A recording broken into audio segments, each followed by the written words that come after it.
Good evening and welcome to Left, Right and Centre. I'm Vishnu Shom. In what is the largest military build-up since the Cold War, nearly 150,000 Russian armed forces personnel across all their forces are now deployed along the borders of the Ukraine or out on warships, with many suggesting that a Russian invasion of Ukraine is just a matter of time.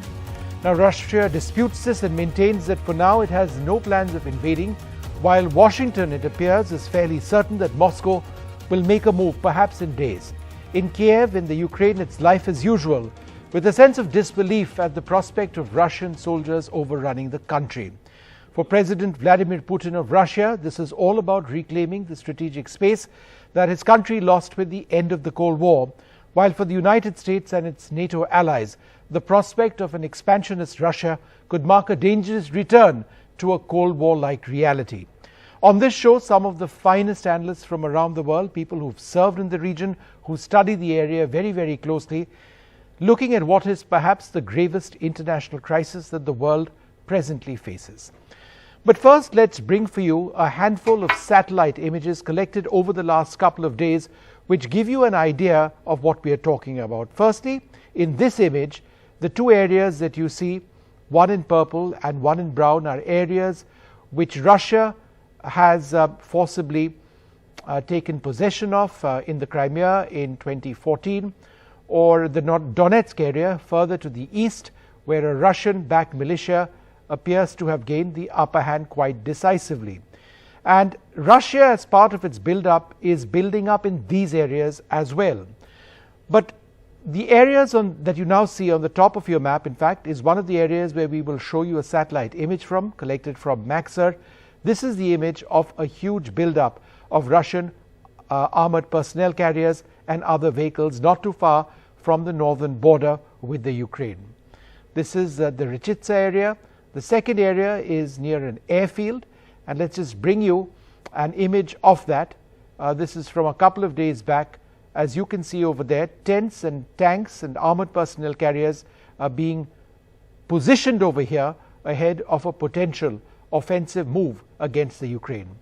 Let's move now to another area, to Kursk in Russia. This is in Russian territory, and again a large number of tents and camps for personnel deployed in this area, with the Russian attempt quite clearly to encircle the Ukraine from all directions, including possibly its forces deployed in Belarus. And finally, further to the south in the Crimea, at an airbase that it presently occupies and has done so since 2014, more tents and also images of tanks covered up. Those are the ones that you see in white over there, and other military hardware which could in fact be deployed almost immediately, because Russia's forces appear to be in position. Now, in the last 24 hours, the US President, Mr. Biden, has spoken to the Russian President Vladimir Putin over Ukraine. He has warned Russia of swift, severe costs. If Russia undertakes a further invasion of Ukraine, the US will respond decisively. Biden says we are equally prepared for other scenarios. Russia, for its part, says there's nothing of the sort happening. An invasion of Ukraine is based on provocative speculation. In fact, the Russian Foreign Ministry has tweeted this. Russia says that there is a prerequisite being created for possible aggressive actions, in fact, not of Russian, but of Ukrainian security forces, and that Putin doesn't have any offensive intentions at this juncture. Well, that's what the US and Russia are saying at this stage. We are joined now by some fantastic panelists from India and around the world.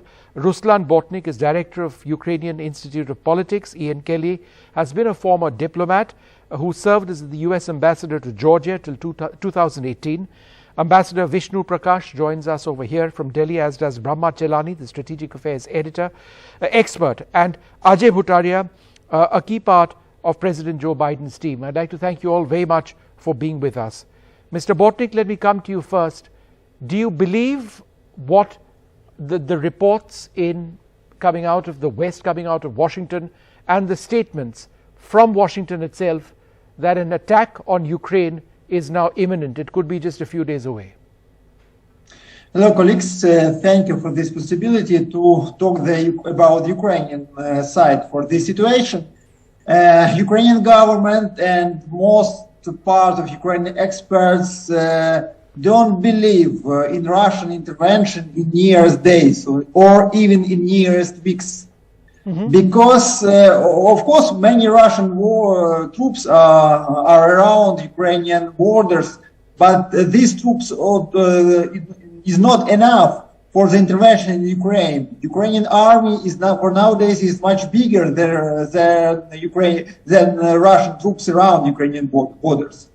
Moreover, there is no reason for Russia in these days to make intervention for Ukraine, because the Western partners, United States especially, many weeks or even months claims Russia for preparing this aggression. Right. And to make intervention in such way, it means to support the United States view on Russia. Right. Also, it's so many factors shows us that Russia is not going just now to make intervention on Ukraine.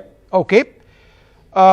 Ambassador Kelly, do you agree with that view that an attack on Russia, on Ukraine rather, isn't in fact going to happen imminently? Well, I think, first of all, thanks for having me on.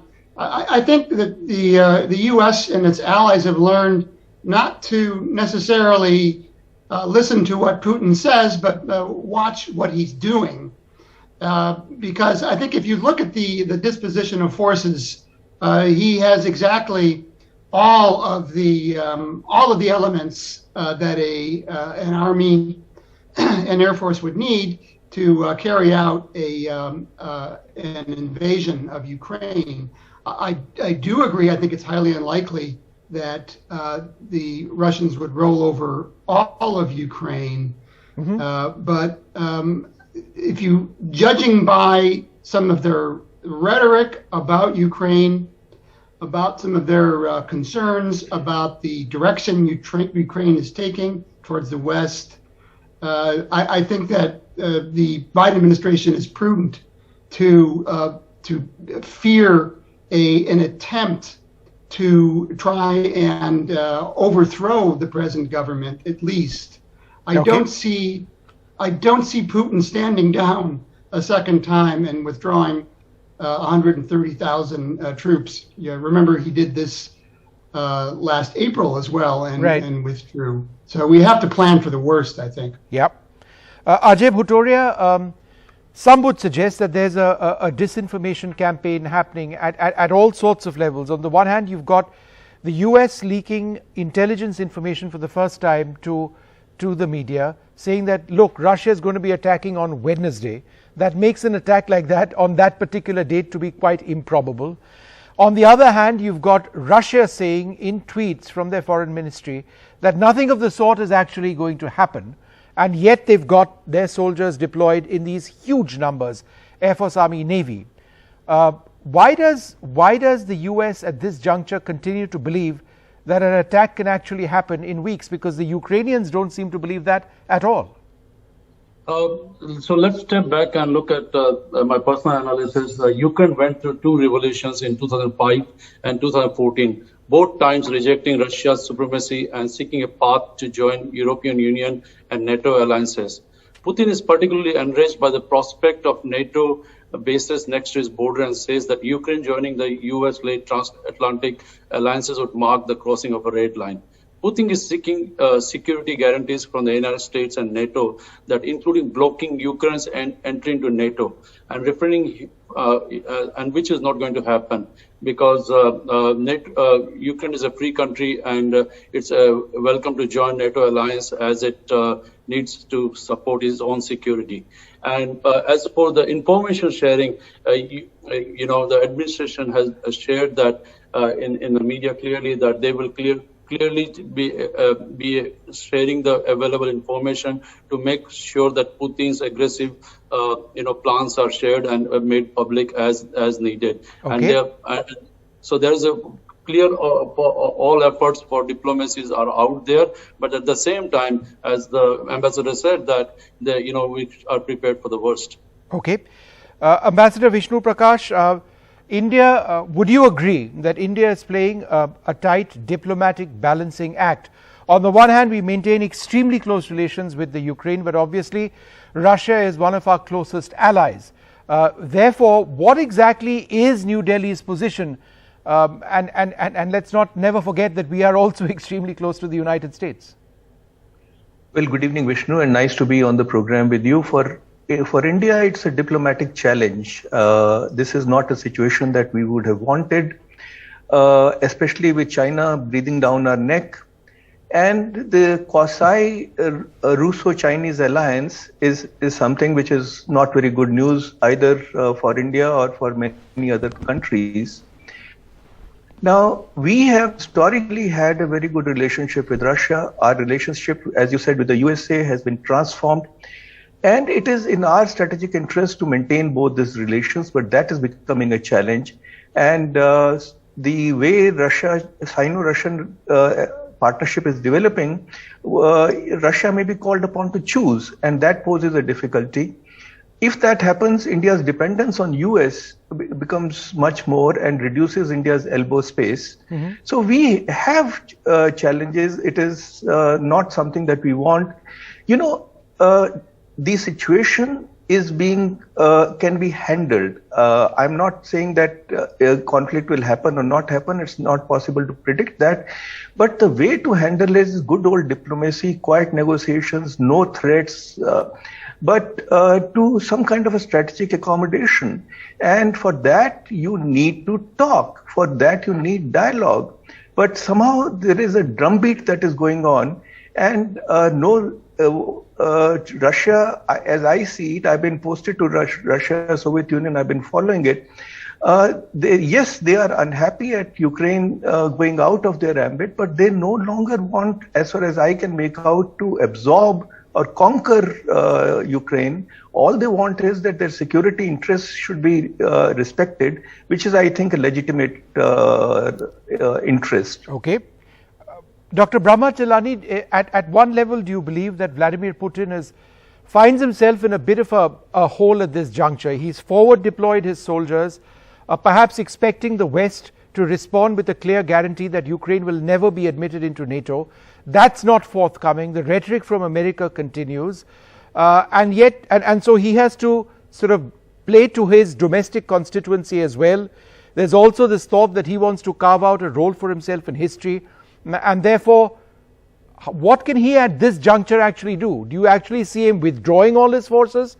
That's unlikely. On the other hand, attacking all of Ukraine would be devastating. It would be devastating to the Russian economy, manpower. It would be devastating to all of Europe. The choices are difficult for him. Well, they are, definitely. But let me state one fact. The biggest military buildup today in the world by one country against another is not the Russian military buildup against Ukraine.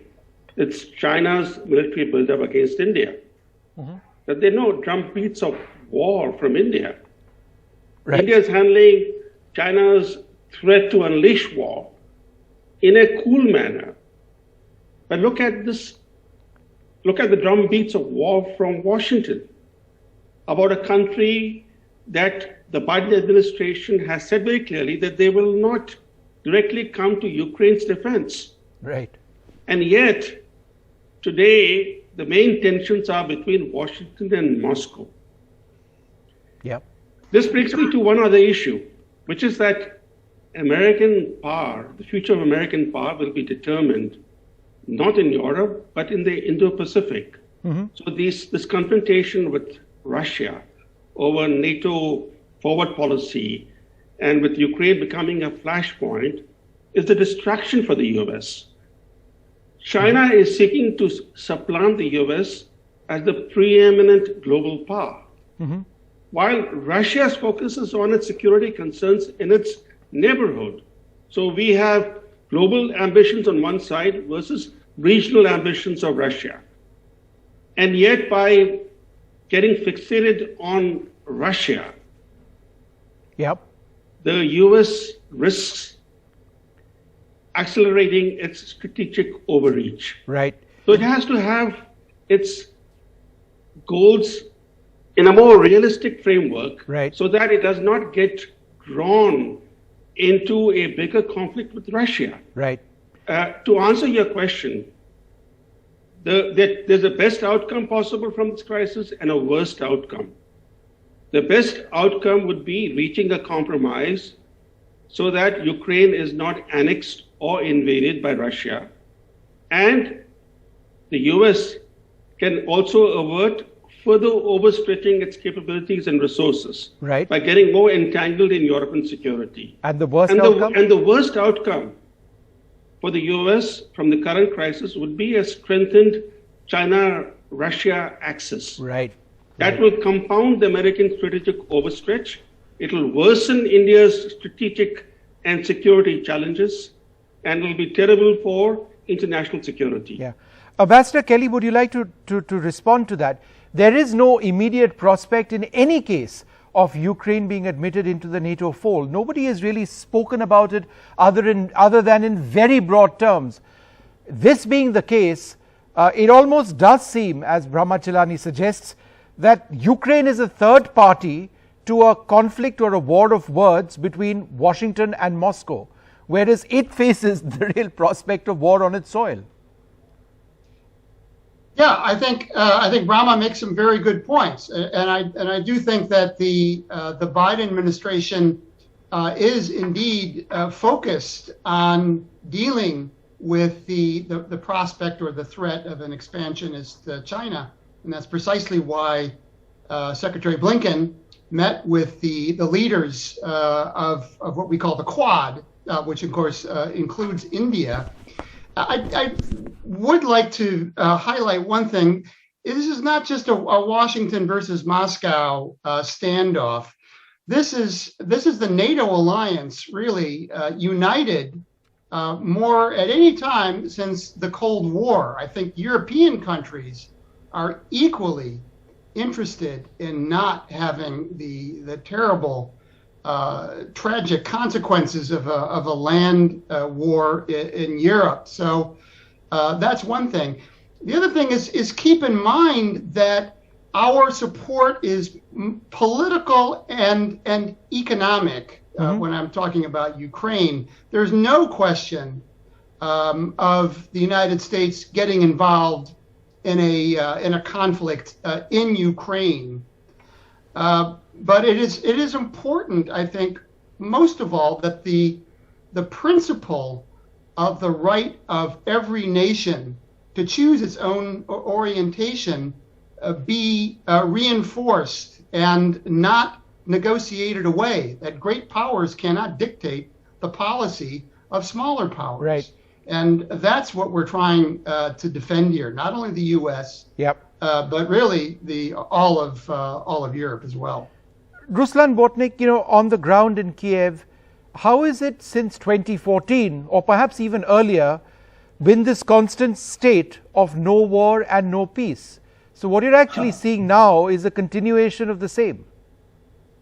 And of course, the public society in Ukraine in this situation is bored and tired of this situation. And there is no any news for Ukrainians about war, because we are living in the situation, the war starting from 2014 and so on. Even this situation with the Russian troops around Ukrainian borders will not make Ukrainians extremely scary. We are continuing just an ordinary life. At the same time, I want to say, my colleagues and for you, one extremely important thing. From Kyiv, it looks like United States and Western partners, different Western countries started evacuation from Ukraine. And I'm talking not only about the evacuation of embassies or evacuation of citizens, but also of political presence, of economical presence, military presence. From Ukrainian side, it looks like a soft Afghanistan. There is no war, there is no defeat on the battlefield for Western partners, but they started to evacuation. And for what they do this is the main question for this. Is it part of agreement with Russia? Or is it part of the game inside of American policy, or maybe it's situation is syndrome of Afghanistan, and United States tries to don't let such situation like it was in Afghanistan. We don't know, but it looks like Western partners go out from Ukraine. All right. Well, you're being deserted at one level by your Western partners. On the other hand, Russia says it's not going to invade. But will there be a give and take?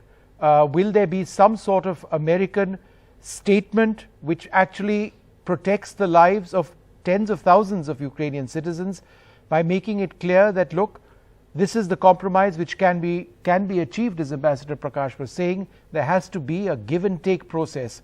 At cost over here is something catastrophic. Potentially there could be something catastrophic over here. Nobody wants that. I'd like to thank you all very much for being with us.